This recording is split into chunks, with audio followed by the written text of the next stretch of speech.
Chaque année, 8000 tonnes de boue sortent de ces stations d'assainissement à Besançon. Grâce à ses apports en azote et en phosphore, la boue est un engrais très efficace et surtout gratuit pour les agriculteurs.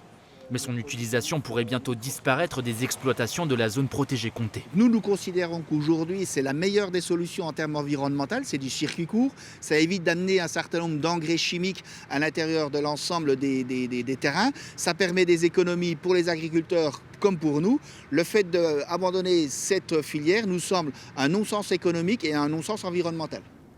Fin juin, le comité interprofessionnel de gestion du Comté a adopté de nouvelles propositions pour son futur cahier des charges. La suppression de l'utilisation des boues a été inscrite afin de donner un gage aux consommateurs en matière d'environnement. Les acteurs de la filière sont interrogés pour savoir si la promesse qui était faite au consommateur par rapport à la confiance que lui accorde le consommateur en renouvelant en permanence la confiance sur les actes d'achat, savoir si on était à niveau et puis si on n'avait pas besoin de se repositionner, se reposer des questions pour justement rehausser ce niveau d'exigence. Parmi toutes les AOP fromagères de France, celle du Comté est aujourd'hui la seule à utiliser l'épandage des boues.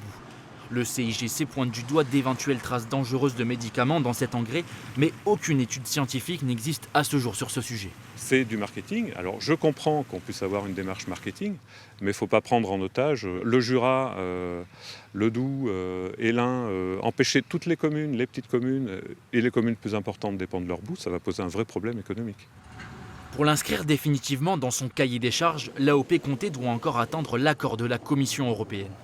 La filière espère obtenir une réponse d'ici 2 ans.